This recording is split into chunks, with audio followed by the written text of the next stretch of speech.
Peekaboo, I kill you! Oh shit, what are we gonna do now?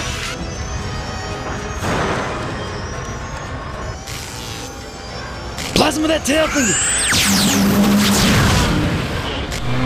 Knocked you on your ass, motherfucker!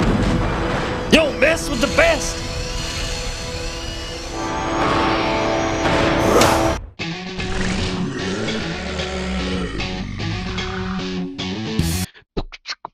Yo, Screaming Soup coming down the street. It's Deadwood. He's coming for you. He's gonna review you. He hates these classic films. That's what he's gonna do. He's gonna destroy you. He's gonna stick you in the microwave with his piggy friend. And he's gonna destroy you because it's Screaming Soup. Oh, come scream with me. Screaming Soup, come scream with me. Screaming.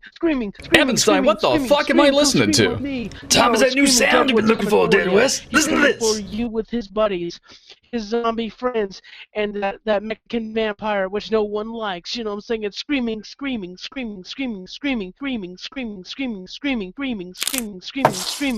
you wanna scream, come scream with me!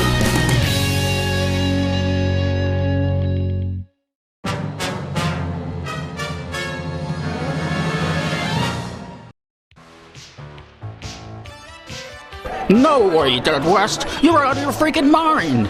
You ain't gonna win this argument, Catfish. In no dimension is that even possible. I bet my inebriation on it. This sounds serious.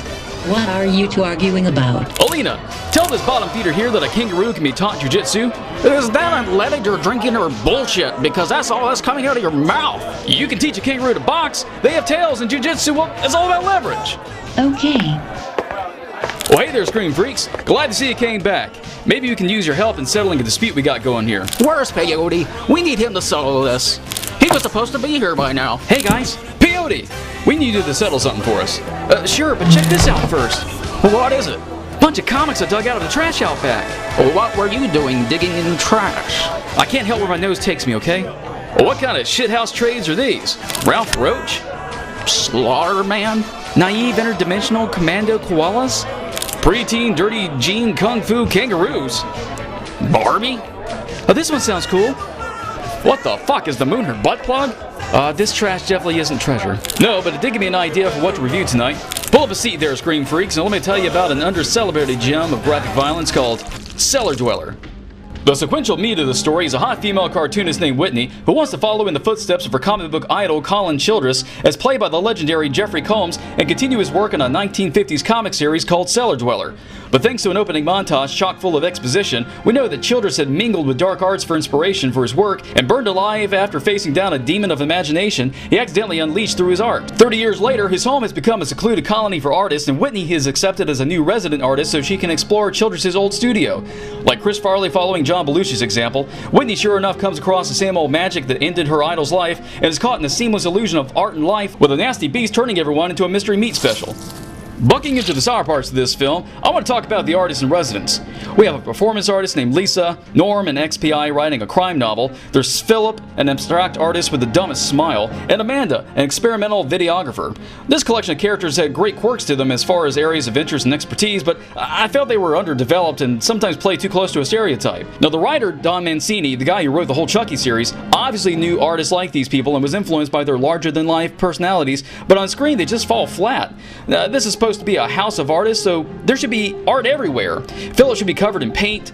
Amanda should be pushing the envelope more with her filming. Lisa needs to be talking crazier and be livelier. And Norm needs to act more like a professional PI we're led to believe he is. I mean, come on! When sneaking around Whitney's studio for clues to Amanda's disappearance, courtesy of the monster, Norm puts gloves on to cover his tracks. Because we know everyone's a fingerprint expert, but he's dropping ashes from his cigar left and right. Why is he stealing a piece of art from Whitney's desk as a clue? He's worried about the naked eye finding fingerprints, but not a missing sheet of art? What the fuck? The other thing that chats my tailbone about this film is the comic art that's drawn. Total misrepresentation of the process of developing a comic. You have Childress using a nib like a freaking magic marker, which would tear your pages up. Whitney's freehanding everything in the page perfectly with no pencils, light boxes, or rough outlining, and she's somehow magically creating washes or tones with her art pen when she's done. The filmmakers had enough smarts to see to it that her amateur work looked different from Childress's more professional strokes with the inks, but her work was inconsistent. You see simple kind of cartoony work like this 3/4 of the time, but then you see her skills suddenly leap tall buildings in a single bound whenever you see these portraits of the residents. It makes no sense. All of this is very spine-tingling. But what does it have to do with art? Colin Childress was a cartoonist. So are you. Bullshit! Comic artists use a hell of a lot more from the art toolbox than most do, and in an incredibly short amount of time. Within a month's time, they're drawing with countless backgrounds, three-point perspective, anatomy, fashion, composition, flow and framing of a storytelling, point of view, and on and on. That lady's just a stuck-up pretentious bitch if you ask me. Switching over to the pissing timer, we see Cellar Dweller clocked in a little more than 3.5 minutes of wandering bullshit. Given the film's only an hour 15 minutes, they didn't have a lot of wiggle room to waste our precious time for watching other schlock films. And shoot, we got ourselves one bogus scare which is gonna hurt this film a bit. It's pretty obvious the Cellar Dweller comic in this flick is based on EC Comics from the 50s. Isn't that where the Crypt Keeper came from? Oh, you should have invited him out here. He would be all, hello boys and girls, and do that laugh. And we would pick off the lovely groupies he attracted as close personal friends of his. I ain't inviting no other horror host to come cramp my style. He found his fame and fortune in the moonlight, now it's my turn. Wait, you're saying if Elvira and her dirty pillows of the dark wanted to pop out for a show, you would say no? Come on, even Spider-Man crossed over with Superman before. Well, What about the hostess with the mostest, Miss Monster? Whoa, well don't tell Mandy, but hells yeah. She's the one exception that can bring her monster melons around here anytime. Miss Monster. Oh! Now how much sweeter can a monster movie be than a cool-looking monster? It's part werewolf and vampire, demon and ghost. It will tear your throat open, then drink your blood. And part kitchen sink. What the hell with that description? It looks more like Bigfoot and the Tasmanian Devil had a love child. But don't get me wrong here, he looks great. Definitely a creature to write home to mama about, but I do wish he had a bit more of a personality. He more or less does what a monster does best. As soon as Whitney starts drawing him in a comic, the monster just pops in growling, eats someone and vanishes. Much like Pumpkinhead, you only get glimpses of some dark humor behind the apish smile, such as when he disguises himself Bugs Bunny style to freak Whitney out. But you can forgive the lack of pep of the monster getting to quickly associate him with something you already love like Evil Dead. Childress pulls out a freaking Necronomicon knockoff, reads his passages and draws images inspired by it, and then has an unseen force with a hunger for flesh blow through a secluded home in the woods. And what's with the coincidence Whitney would happen to open the book to the same page Childress drew the monster from 30 years ago? Yeah, that's right, a book that thick, and somehow everyone keeps reading the same damn passage out of it over and over again. To Contemplate evil is to ask evil home. It's not until the shit hits the fan that Whitney finally reads further and realizes she shouldn't have stopped after what I'm sure was such a promising line of text. Luckily, she doesn't need the book to tell her the monster's weakness is white-off. Was whiteout too much of a copyright ass that the filmmakers had to create their own knockoff brand? Anyway, the monster gets a load of sticky white in his face and is defeated. Seeing as how the monster kills started to magically create pages of sequential gold that look better than her own art, I actually think Whitney should have just rethought killing the whole goose with the golden egg, so to speak. Before the body count, we got a stack of 7 dismembered bodies, most of which are scarfed down by the monster. But hold up, Carter.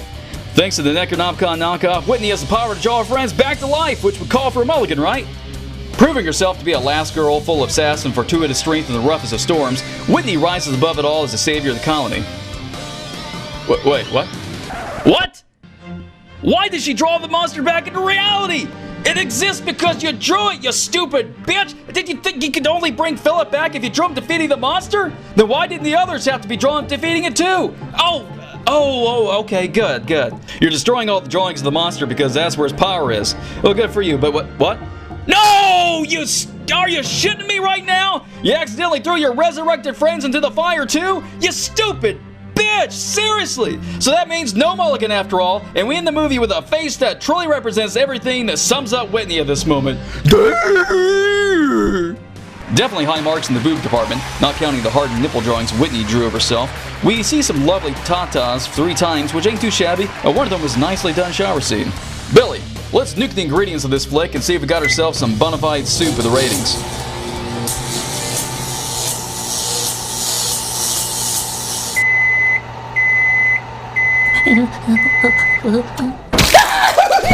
A 3 out of 5. Not bad at all, but far from awesome. Cellar Dweller is one of those flicks with a good foundation for a story and has a lot of cool visual effects that makes it unforgettable, but underwhelms us in the end. The filmmakers needed to exaggerate more in the quirks and personalities of the artists and develop the creature beyond basic monster chasing 101.